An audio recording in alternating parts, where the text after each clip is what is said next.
Good evening, ladies and gentlemen, and this is Jared Powley back again. This is Saturday, November 9th at about 5:35 p.m. It's already dark at about 4:30 where I am in northern Canada. So this is, again, where the Great Mindbender roller coaster used to be, and not much has changed. I haven't done an update in quite a long period of time, but this is where the riders were loaded. There's the other roller coaster, the child's roller coaster in the middle, but all the other tracks are gone. Here's the roof, the catwalk, all the way. All the tracks have been taken out. So I'm just gonna make sure I don't drop my phone over the edge.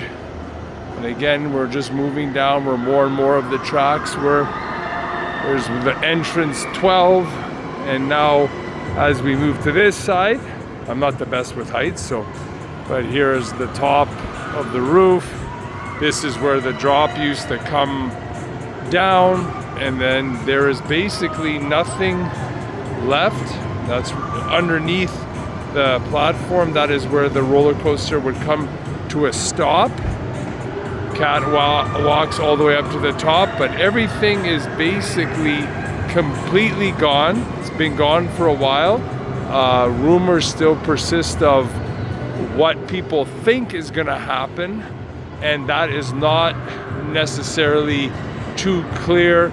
It's not clear if this child's roller coaster is going to stay.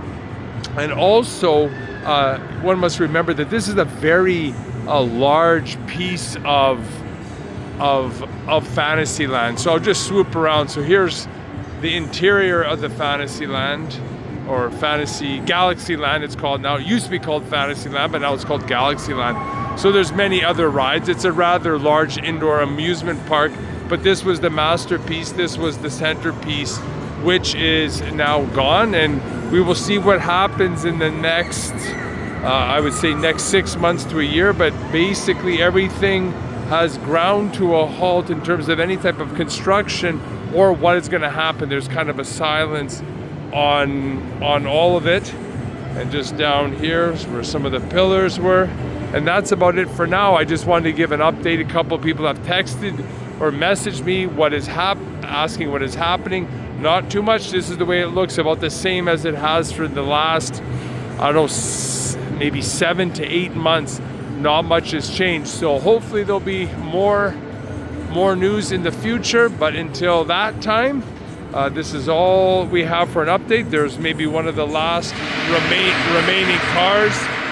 And what is interesting also is in behind this one pillar, maybe one of the most famous rides. It was called the Drop of Doom. The Drop of Doom, and now it's called Space Shot. And I believe the Drop of Doom was taken to Italy and manufactured. But you would go up, way up to the roof, and I'll try to get a better picture of how high this went. I don't know how many stories. But then you would drop, and this buzzer would go off. But it was a good, I don't know how many feet in the air. You could see it goes way, way up. You lose track, but it was, I don't know how many feet it went.